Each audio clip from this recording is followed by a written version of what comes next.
Heute das Morgen verstehen. If you have the machine which grants you your wish, then you must pay attention to the old fairy tale of the three wishes, which tells you that if you do make a wish which is likely to be granted, you'd better be very sure that it is what you want and not what you think you want. If you have a machine that grants your wish, you better be sure about your wishes, said the mathematician and philosopher Norbert Wiener, the founder of cybernetics, in a lecture in 1950. Cybernetics can be described as the science of the regulation and control of machines or systems. The central question is the analogy of machines and systems to the way social organizations and living organisms act. Looking at today, never in history have we humans been more intertwined with machines, which gives technology a huge influence on human behavior. But is there a way to use this influence for good? Today, we want to talk about an approach that promises to do exactly that, which Norbert Wiener would undoubtedly have found highly fascinating. The goal of so-called algorithmic nudging is to trigger positive behavioral changes without coercion, but with the help of algorithms. In this episode, we want to discuss how algorithmic nudging can be used positively, whether the technology could also help to achieve a more sustainable way of life, and where is the line between motivation and manipulation. We are Miriam and Lea. What might the future look like if we find a way to design sustainable, accountable technology? How can they be institutionalized within leading corporations? Morals and Machines brings creative thinkers and pioneering scientists together with experts in politics, business, and society to sketch out a futuristic vision of how humans and machines can coexist. Among others, Tina Müller, CEO of the Douglas Group, writer Evgeny Muratov, Professor of Psychology at the University of Texas at Austin, Catherine Page Harden, Viola Amherd, Federal Counselor and Head of the Federal Department of Defense Switzerland, and Markus Haas, CEO of Telefonica Deutschland, will be discussing these topics with us. Tickets for virtual or on-site participation at the K21 in Dusseldorf, as well as further information, are available at www.morals-machines.com. Yeah, and before we get into the digital realm, we might want to take a closer look where the term actually comes from. And the term nudging originates from a famous book from the year 2008. You might have heard about it. You might have even read it. It's the book Nudge, Improving Decisions About Health, Wealth and Happiness. And that book was written by Richard Thaler and Cass Sunstein, both very well-known scholars. Sunstein is a legal scholar. Thaler is a behavioral economist, and you might remember that he received the Nobel Prize in Economics in 2017 for everything he did about the combining psychology and economics. And they explain a nudge in their book as any aspect of the choice architecture that alters people's behavior in a predictable way without forbidding any options or significantly changing their economic incentives. Means, Leah talked about manipulation. That is not what nudging is about. It's about like really triggering some behavior in people without coercion, without really excluding options. So the people are supposed to come up themselves with the wish to behave in that way because they're nudged in that direction. And what's really important to understand first, I think, is what Thaler and Sunstein describe as the choice architecture. So you can think about this as the basic architecture or infrastructure around you that influences your choices, actually. And it does so whether some entity or agent means to influence your choice or not. So let me give you one example that is used in the book also, that is very obvious, and we can also obviously see who the agent here is. So in a supermarket, when we're all in line, at the very end of the line, we all know what kinds of products are at the very end, right? It's chocolate. It's chocolate, it's chewing gums, it's sweet stuff, it's cigarettes. It's basically stuff that you could argue is generally not very healthy for us, but supermarkets have designed the choice architecture in a way where they want you, while waiting, want you to have a last little nudge. You know, don't you want some sweet stuff? Don't you feel like a cigarette? You could think about, this is something Thaler and Sunstein argue, you could think about putting apples at the very end of that supermarket experience. While you're waiting in line, why not nudge people to have something healthy, like fruit? So again, it's very important to understand that no matter how the architecture is constructed, it is always a choice architecture. We are always influenced or nudged in some kind of way. The question is if we can influence it in a little bit more of a positive way. So nudges are therefore called choice architecture interventions. We intervene the architecture, we intervene in the system set up around us to somehow nudge people in hopefully more positive way. And in a way, of course, some of you might say, well, Thaler and Sunstein have just given a name to a phenomenon that really has been around for centuries, of course, right? Because in a broader sense, any kind of warnings or hints or even marketing actions can, of course, be understood as nudges. But with this term, they again gave a name to something that we can maybe influence more consciously and more proactively.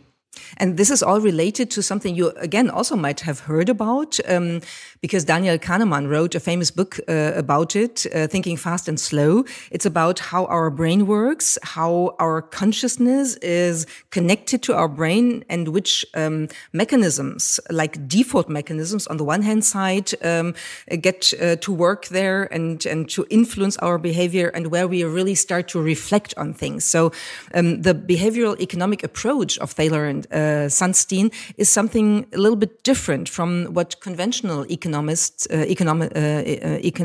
really offers us as an explanation. As human beings being rational economic actors, we all know, I think, that this is not, at least not always true. And so they relate to the different two systems in the human brain. System one as a more unconscious, automatic and fast decision making, where we don't have to think about what we do a lot or in a long time frame. And the second system is the more conscious, deliberating and more time-consuming decision making. The first one is maybe about 80% of decisions we do. Like if you enter a restaurant in the morning and you have a breakfast buffet, if you were to really decide from scratch what you would like to go for, it would take ages. So there are a lot of default mechanisms that come into place, and this is the system one with about 80% of our decision making. And the system two, the more conscious, deliberate, and time-consuming decisions get into place, where we really start to think about things that are important. And that is where the nudges come in, and where people are supposed to be triggered into making these decisions by integrating different options that they are nudged into, and hopefully allow for a better, whatever we call that, better behavior, a different behavior, a more conscious behavior in terms of our environmental behavior, in terms of how we feed ourselves, how we interact with other people, and all these kinds of things. So maybe, Leah, we want to discuss a couple of examples where nudges come into place in our real life economy, our real life decision making, to make clear what this means. Yes. So before we move into algorithmic nudging and some examples on that, let's again look at some more, other than the one I gave from the supermarket, some more nudges that actually do push or suggest to people, push people into the direction of behaving potentially in a healthier way. So, for example, there was a German study from last year that found that nudges significantly increased the willingness to disinfect hands during the corona pandemic, even doubling it when two different nudges were combined. So we've all seen, this might not be, clear as a nudge to you, but we've all seen the disinfectant dispensers in public spaces, and something like the dispenser being present plus a sign reminding you to disinfect your hand, as well as some footprints on the floor leading to the dispenser. So you have the actual device, you have a sign reminding you of it, and you have a way to, lead you to it. Those three nudges together actually increase the willingness to disinfect your hands. This is basically a nudge, because you could also disinfect your hands by yourself. You could have had the disinfectant with you, but this is a public nudge to make sure that you engage in this behavior. We have something like the nutritional traffic lights, those green, red, and yellow signs on, sometimes there's orange in it as well, those traffic lights on food, on various foods, to indicate how healthy it is and to motivate people to basically eat healthier. One example I really like is how to maybe get people to behave a little bit more in accordance to requirements by environmental issues we are facing. For example, what Copenhagen does with the bike infrastructure, you have the bike lanes cleared first in winter so that bikes can go while the cars have to wait, and also like green waves for bicycle riders all over the city. You also have a little infrastructure where you can refill your tires, where you get immediate air pumped into your tires. All those kinds of things are little nudges that allow for bicycles to really become very, very favorable in Copenhagen. And that is an example where you see that we could tie nudges into broader schemes of really trying to change societal behavior in realms where it's really, really important to initiate those changes. And what I find interesting is that governments have been thinking about this for quite some time now, also on a much bigger sort of national level. For example, the government of Estonia is now considering what they call proactive government services. So, for example, you could automate certain things to make sure that for example, people who would like to donate their organs but completely do not have it on their radar to go to the agency and let them know that they are willing to donate their organs in the case of death, they could automate this so that the default would be that everybody donates their organ and that you have to actively opt out if you do not want it. Because again, studies have shown that if the default option is something that many people actually, when asked, would like to choose, but simply forget or do not know that they even have to say actively, then this default option actually really helps in nudging people into that direction. So, as I just mentioned, it's been a trend for the last few years now to also do this kind of nudging at the government level. In fact, there have been many behavioral insights units, which is what the British government has called theirs. These units are there to basically integrate these behavioral economic insights into policy making. So the behavioral insights team of the British government, the BIT, has been around for 10 years now, and they actually were transferred last year into becoming this independent foundation. We can see that these units are popping up all over the place. So you see that there are many examples, proven examples that nudges work in our real world, in our physical world. But today we, of course, want to take a closer look at how algorithmic nudges can work, digital choice architectures, like Leia explained before. And that means we want to figure out what happens if we apply the concept of nudging to the digital infrastructure that we are using every day. And of course we do.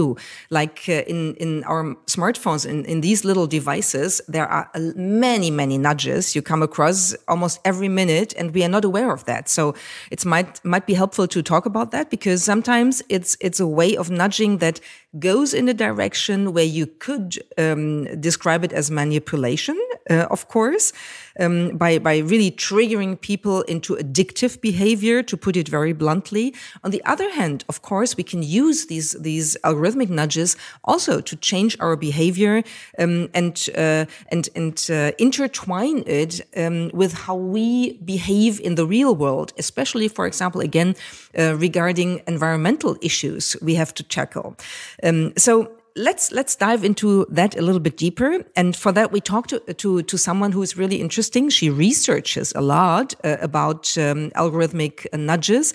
And her name is Mareike Müllmann. She is an assistant professor in the Department of Information and Process Management at Bentley University, and researches the logic and the topic of digital platforms using digital technologies, and also, of course, using nudges. And maybe we listen to her to start off this conversation, or this part of the conversation, on algorithmic nudges. I think that algorithmic nudging is different. And I would say it's more powerful. So platform companies, or companies in general, they are increasingly using digital technology such as algorithms to manage and control individuals. And what they are doing is that they are not managing or using these technologies to manage and control them by force, but rather by nudging them into desirable behavior. That means that they learn from their personalized data and that they alter their choices in a subtle way.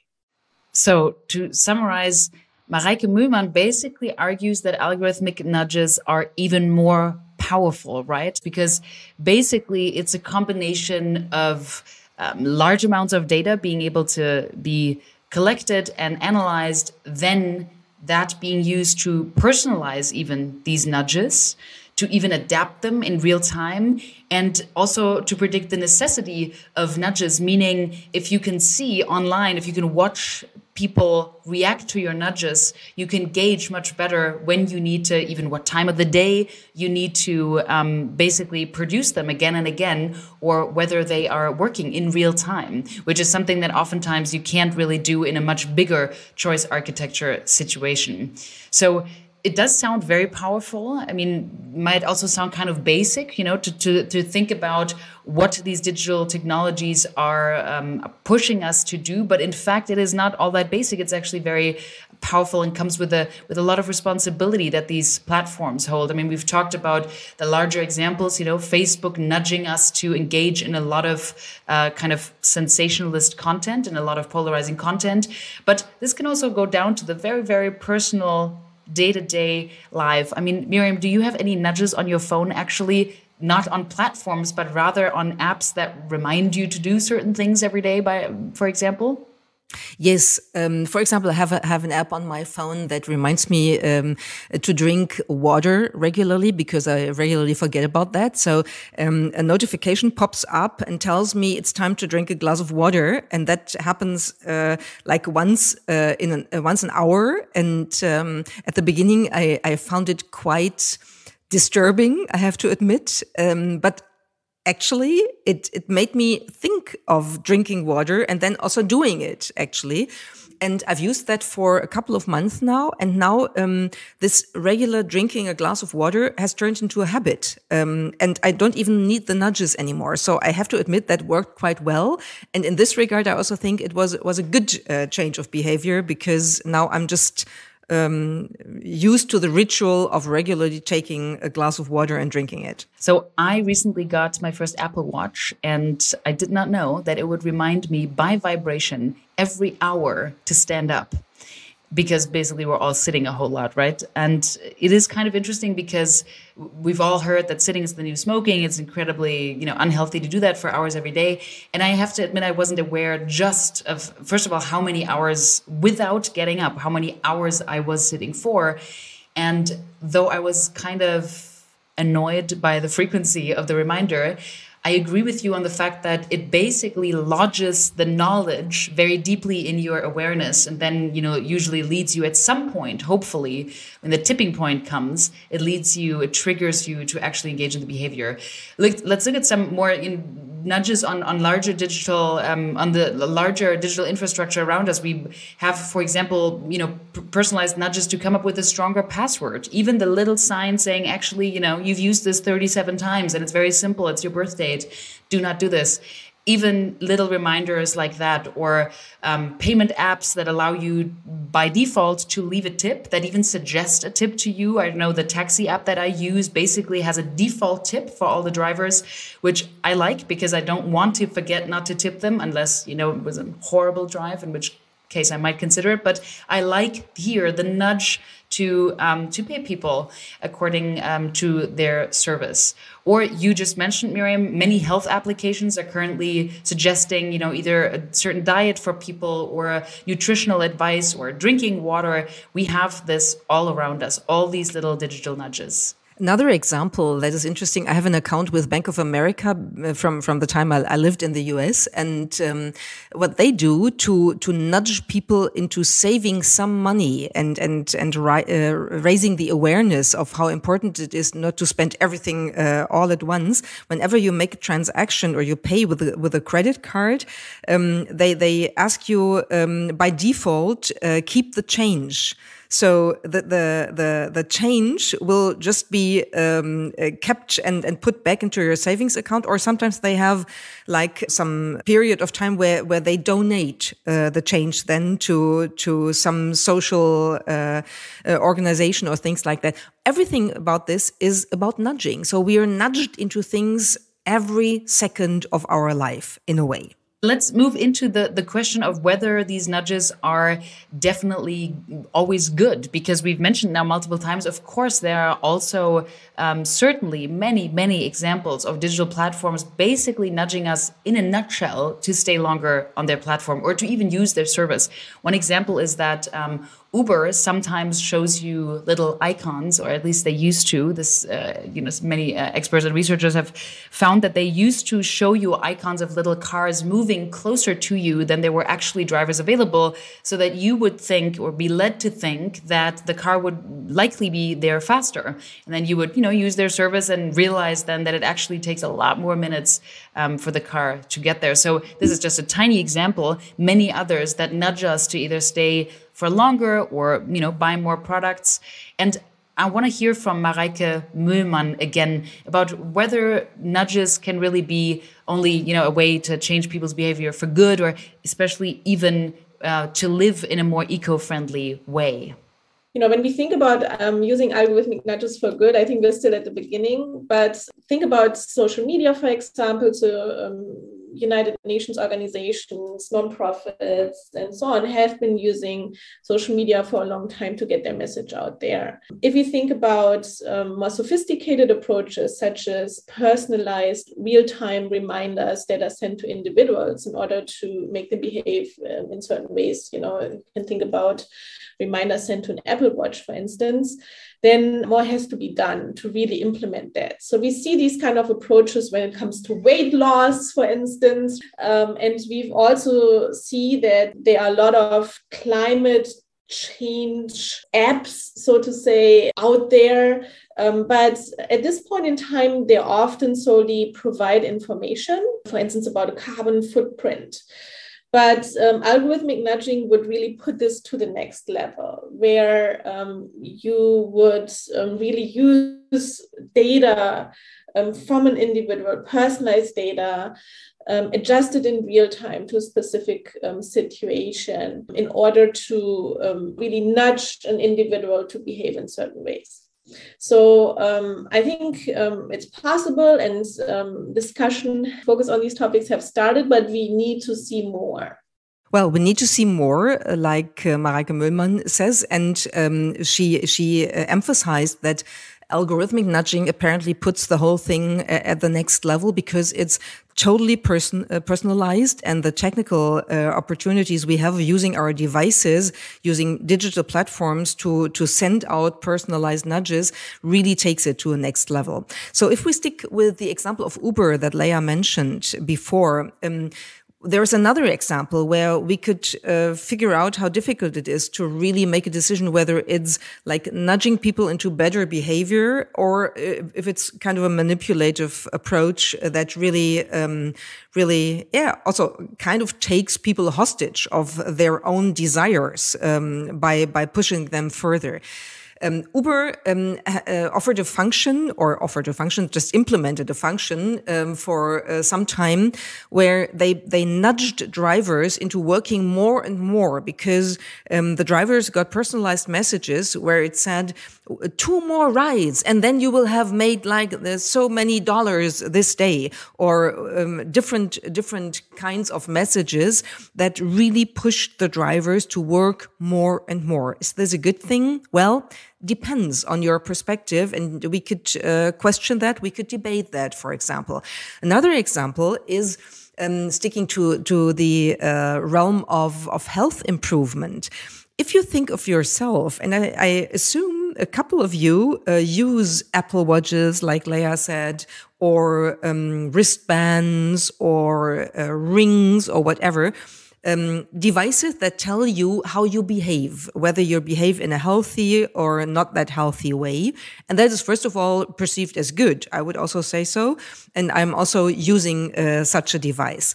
But in a way, we, of course, include the mechanisms and the principal approach of nudging into our own life by integrating the nudging system into how we approach reality. We don't even need like really external nudges because we get totally addicted to the information and the calibration we are offered by these devices all the time.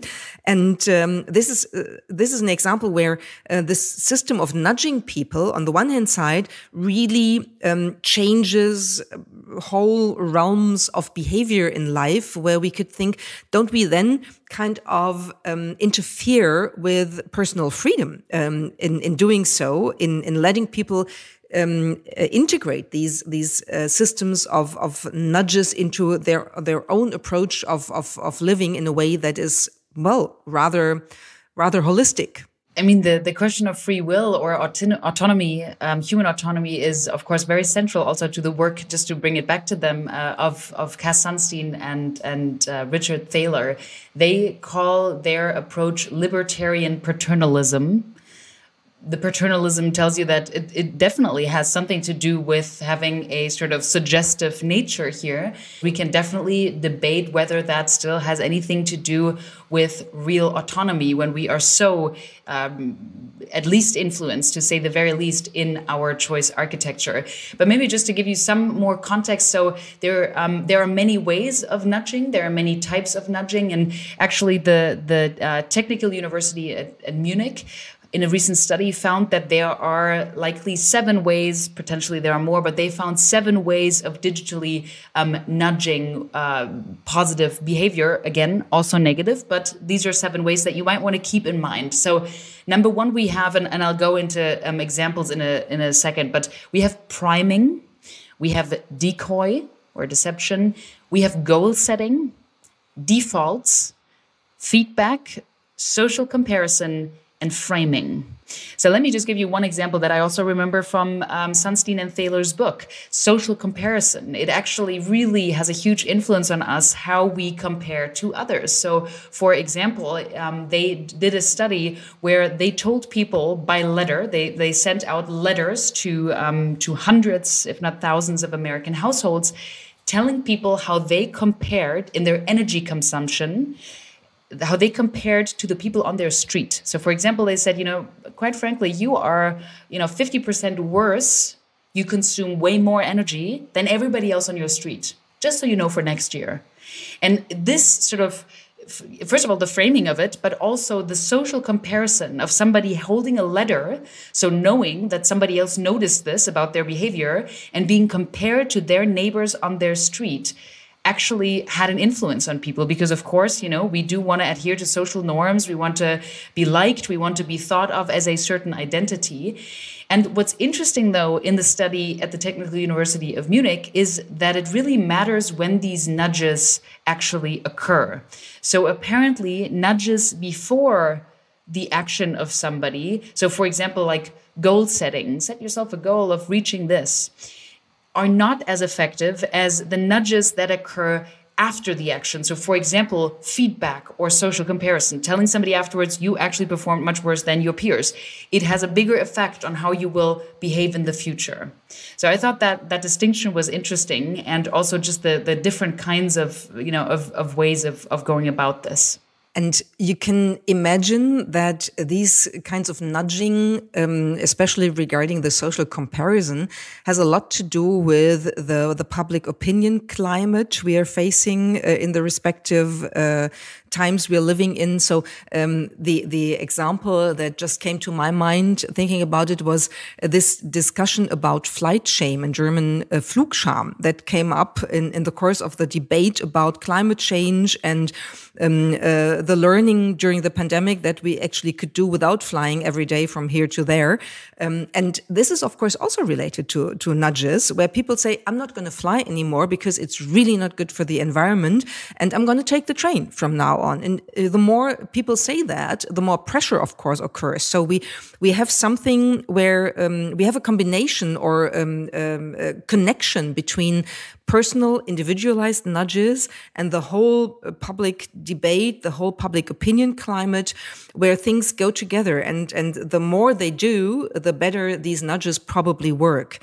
And of course, we can say in some regards, it could be really, really helpful, especially regarding environmental protection, to use those nudges. And there are a couple of examples where technology allows us to do so. So one example is GPS navigation. If you look up how to get best from here from point A to point B, we could not only show the fastest or the shortest route, but also the one that drains least energy.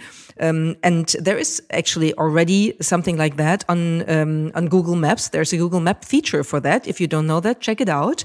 You can really choose the route that saves the most energy. And that is, of course, a good thing regarding the problems we are tackling, or we even have to tackle, with climate change and environmental impact.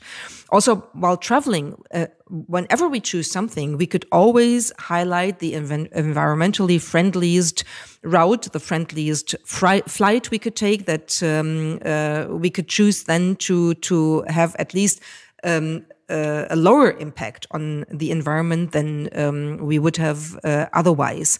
Nutrition, also an example, again, food choices in online grocery stores. If you put the local stuff first and consumers, customers, then they are triggered into buying those and not buying the strawberries that have been flown 10,000s of kilometers to arrive in December at a supermarket in Germany or in Switzerland or wherever we don't have strawberries at that point of time.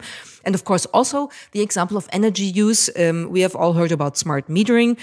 These smart meters collecting individual data, and the example Leia just gave you from the book of Thaler and Sunstein, you could use that in many ways, where you compare usage data in neighborhoods of people where you will not feel good when you're told you're actually the worst energy consumer in your whole neighborhood. That might make a difference, and you might want to make a change to your behavior then.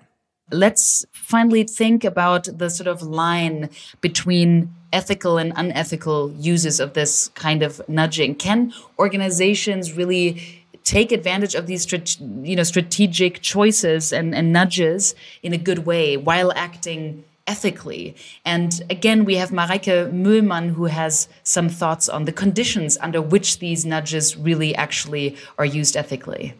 I believe that in theory, we can think about creating nudges in a way that create a win-win situation, which means that they equally serve the interests of the workers, of the consumers, and of the platform.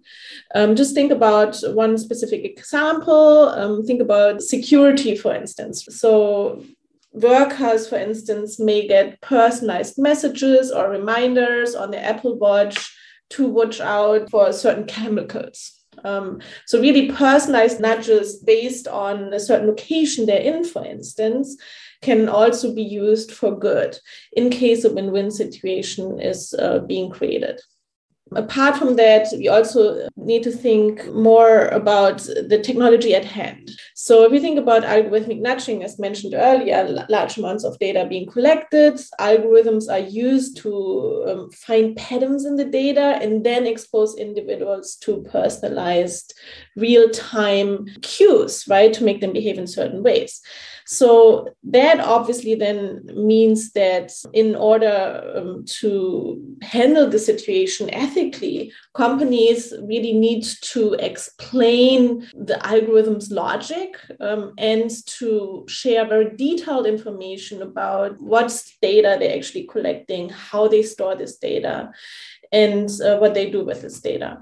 And generally, I would say that the GDPR, the European Data Protection Law, is a good starting point here, but more has to be done. So, according to Mareike Müllmann, algorithmic nudges don't have to be unethical as long as organizations actually create a win-win situation for all stakeholders. So they share information about data collection and storage and really explain the logic of the algorithms they use. So today we discussed the potential of small nudges for better collective behavior. And we discovered, while a common misconception to individual pro-environmental behavior is that as a single person, you actually can't make a difference, in fact, digital nudges have the potential to really change that by combining the personal and the collective perspective. Because the more you can orchestrate these kind of nudges, the more you can create a collective adjustment in behavior and really have an impact. And at the same time, this digital form of influencing human behavior must, of course, meet very high standards. We talked about regulations and about transparency and accountability. So to come back to the opening quote of Norbert Wiener, if you have a machine that grants a wish, you better be sure about your wish.